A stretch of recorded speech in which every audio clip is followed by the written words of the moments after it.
Aos 2 anos e 7 meses, eu sofri uma queda. A empregada deixou eu cair, eu bati com a espinha, que antigamente usava aqueles caixotes, né? Que eles chamavam até de chiqueirinho, né? E eu caí e tive uma torção na espinha.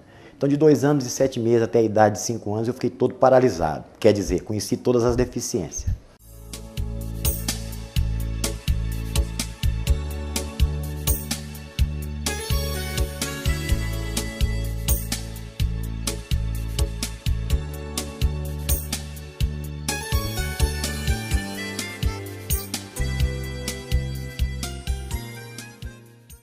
Fiquei cego, surdo, e nesse período eu fiquei num quarto escuro, deitado num saco de areia, porque cresceu uma bolsa nesse lado. Quando aí então eu comecei a recuperar um pouco dos movimentos e viemos para Belo Horizonte. Morávamos em Sete Lagoas, viemos para Belo Horizonte para começar o tratamento. Aí começou a jornada, né? A primeira coisa era saber se realmente um dia eu poderia voltar a andar. E foi feita uma junta médica, eu me lembro muito bem, é uma coisa que fiquei gravada na minha memória, quando eu escutei da parte médica falando que eu não iria andar nunca, nem de cadeira de roda, que a questão minha era ficar na cama mesmo, porque tanto as minhas pernas eram muito atrofiadas, mas graças a Deus, porque eu coloco sempre uma forma de vida o seguinte: se Deus quer, eu quero. E a coisa que eu mais queria era voltar a andar. Então, esse era um propósito de vida minha, que eu queria voltar a andar. E nessa época, saindo do hospital, a minha mãe estava chorando e nós encontramos com uma senhora que tinha uma filha também com o mesmo, que tinha um problema também, mas ela foi para a cadeira de roda, mas já estava fazendo o tratamento e já estava usando o tutor. Aí foi quando a senhora virou para minha mãe e falou assim: por que a senhora está chorando? A minha mãe contou a situação todinha para ela falou assim: olha, mas tem um médico aqui que ele é muito bom, as pessoas falam muito bem dele.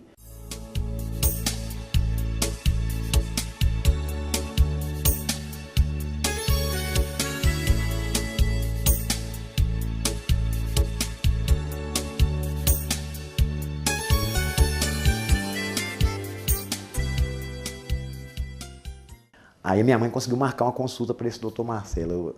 Eu fui consultado numa segunda-feira. Na sexta-feira eu já estava sendo internado.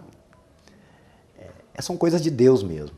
No sábado já fiz todos os exames no Hospital Sara. E quando foi na segunda-feira, já comecei a fazer as cirurgias. E daí para frente, com 7 anos até a idade de 11 anos, eu fiz 26 cirurgias. Então, para quem não andava, só arrastava.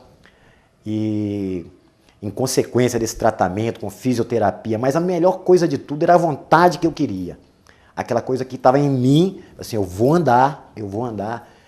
E graças a Deus, hoje eu utilizo um tutor na perna esquerda e utilizo as bengalas. Não tenho força total na perna direita, mas graças a Deus eu ando. E naquela época o percentual que havia me dado para a questão de uma cirurgia na espinha era muito pequeno pela proporção da tecnologia que hoje nós temos, que é muito mais avançada. Seria de 70% para mim voltar a andar e 30% para mim não andar nunca mais. E foi uma questão de eu escolher. Eu estava com 12 anos, quando o médico falou para minha mãe: olha, com 15 anos nós pretendemos operar a espinha dele, para a gente ver se a gente consegue melhorar também a questão dele, da mobilidade dele. A minha mãe virou: então você vai falar com ele. Porque até então, ele tem decidido o que ele quer da vida dele. E quando ele veio me falar com um percentual, eu falei: não, acho que está bom assim. Se as coisas melhorarem mais, amanhã eu posso até correr o risco de estar tentando fazer. Mas graças a Deus comigo está tudo bem.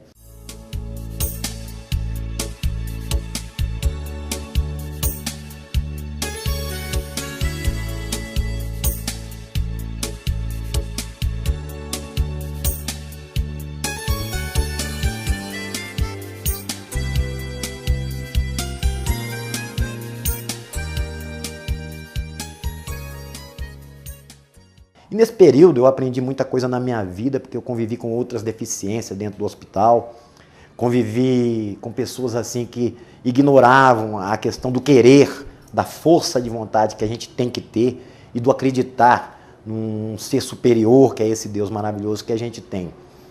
E graças a Deus, estudei, trabalho, sempre trabalho, tenho 27 anos que eu já trabalho, estou com 45 anos hoje, 27 anos de trabalho mesmo, entendeu? Então em breve estarei aposentando, mas é por tempo de trabalho. Sou casado há 20 anos, tenho 3 filhos maravilhosos, uma mulher maravilhosa. Tenho em mim uma vontade tão grande assim de ver as pessoas conhecendo o eu delas, que lutem pelos direitos delas mesmo, que elas não podem se acostumar a esperar as coisas virem. As pessoas têm que procurar também os seus direitos, têm que viver a vida. Eu acho que a coisa melhor do mundo é viver a vida. Porque eu falo que Deus Ele nos deu a vida e nos presenteou com a água, com a terra, com o ar e com a luz. E a coisa melhor do mundo é a vida. E Ele nos presenteou. Se a gente não valorizar todos esses presentes que Ele nos deu, como viver? Então a gente tem que ter esse conceito de vida. E esse conceito é o que eu tenho. Eu acho que os valores são muito grandes para as pessoas que têm que ter essa determinação na vida. Hoje eu sinto muita falta da minha mãe, que para mim foi uma guerreira. O que ela me ensinou, eu guardo muito comigo. A questão da dignidade, o respeito, isso eu tenho comigo sempre. Eu acho que por isso que eu não sou ainda um vencedor. Eu ainda continuo sendo um lutador, porque a vitória maior que a gente pode conseguir na vida da gente é que a cada dia, mesmo com os entraves, com as barreiras, a gente ultrapassa. E principalmente nós, pessoas com deficiência, que sempre estamos nos deparando com barreiras. Então, assim, eu sou um lutador. Em breve, com certeza, serei um vencedor. Mas para mim alcançar essa vitória, eu acho que será quando as pessoas começarem a perceber que as pessoas com deficiência são pessoas iguais. Simplesmente têm as suas limitações, têm as suas diferenças. E essas são as coisas. Eu acho que um dos meios maiores que eu aprendi na minha vida foi respeitando a minha diferença e respeitando as diferenças dos outros. Eu acho que esse é o melhor caminho. Eu acho que cada pessoa, se começar a vivenciar o gostar de si, vai aprender a gostar de todo mundo. Porque se a gente não gostar da gente, não vai esperar que outras pessoas venham gostar da gente, né? E agradeço muito a Deus pela minha família, pelos meus irmãos, pelos meus amigos, pelo meu trabalho, pela força que eu tenho tido nesses anos todos. E creio que as pessoas que estão me vendo do outro lado aprenderão muito, porque existe uma questão que é lógica. O mundo foi feito para todos. Para todos. Não podemos excluir ninguém. A melhor forma da gente fazer a aproximação é entender que nós somos iguais. Não importa as bengalas, as cadeiras de rodas, as muletas para cego, o aparelho auditivo. Não importa que as pessoas achem que a deficiência mental seja ela uma doença, porque não é. São diferenças. E as pessoas diferentes também são iguais. Eu acho que o melhor caminho para a gente chegar ao nosso alcance é respeitando essas diferenças. Aí sim, nós vamos ter um mundo bem melhor. Porque é para todos. E um mundo feliz é para todos também. Acho que a felicidade, ela bate a porta da gente a todo minuto. A gente que não sabe recebê-la.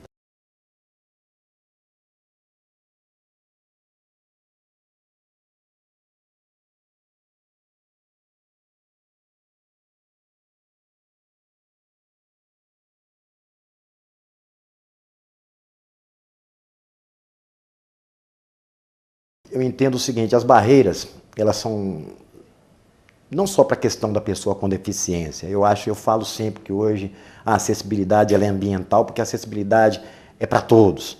Então, assim, discutir a questão do transporte, o transporte também é para todos. Então, eu penso nas pessoas que têm mobilidade reduzida, que têm essa dificuldade de estar subindo nos ônibus, que tem essa questão dos passeios, que eu acho assim que é muito complicado. A questão dos passeios, eu acho que cada morador se conscientizasse que o passeio dele passam várias pessoas como ele também passa, e não deixasse buracos, e que não deixasse degraus nos passeios, eles entenderiam que aquilo é uma forma de todo mundo poder caminhar. A questão dos logradouros, sempre a gente depara sempre com escadas. A questão do próprio atendimento das pessoas, eu fico pensando hoje, você vai numa repartição pública, se vai uma pessoa surda, Quem vai se comunicar com ela? É difícil. Então existem as barreiras da acessibilidade, que são as barreiras físicas, e existem as barreiras de comunicação.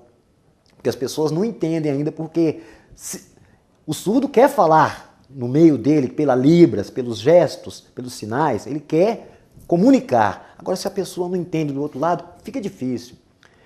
Eu quero sair de casa com o direito de ir e vir. Eu tenho que pegar um transporte acessível. É complicado, porque os degraus são altos. Entendeu? Os bancos nunca são uns bancos fáceis de se assentar. Algumas linhas de ônibus já pensam nisso. Mas a maioria não pensa.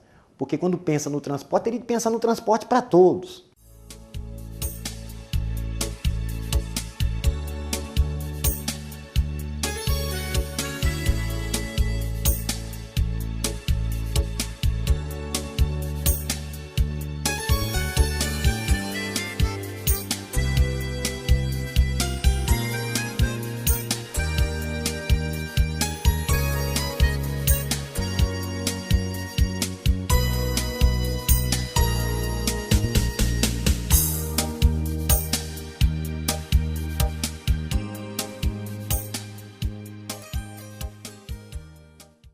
Quando você tiver de construir a sua casa, pensa numa casa acessível, que você vai receber uma pessoa com deficiência na sua casa. Ou até mesmo você possa ser amanhã uma pessoa com deficiência. E quando você procura um órgão público, você procura para ser atendido, igual a todo mundo. Agora, se existem as barreiras, tem que ser eliminadas. É incrível, mas somos nós que fazemos os degraus, somos nós que fabricamos os ônibus, sem os elevadores, sem as esteiras. Somos nós que construímos os prédios sem elevador também. Somos nós que esquecemos que temos que comunicar com todo mundo, que precisamos da Libras, que precisamos do Braille para estar também tendo essa acessibilidade junto aos deficientes visuais. E que a deficiência mental não é doença.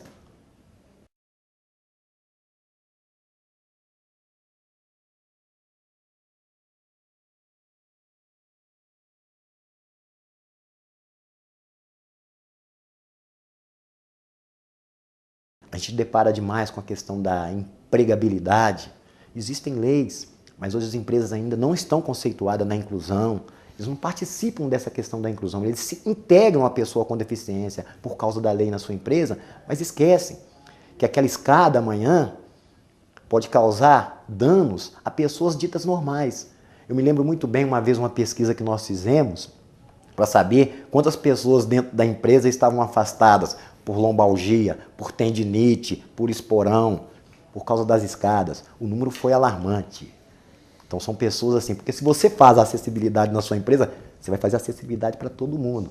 O número de pessoas afastadas diminuirá e o respeito será melhor ainda, porque eu acho que ninguém quer ser pessoa com deficiente. Ninguém. Ninguém imagina usar uma bengala, usar uma cadeira de roda. Mas se vier a usar,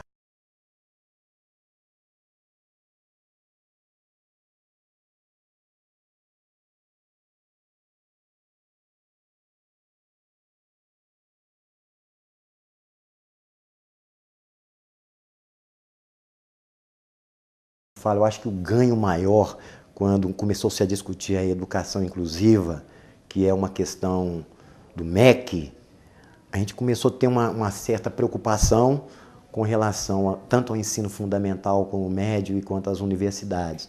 Porque nas universidades já diferenciam por causa de cotas. E as universidades estão começando a ter esse pensamento já voltado para essa universalização da questão da educação.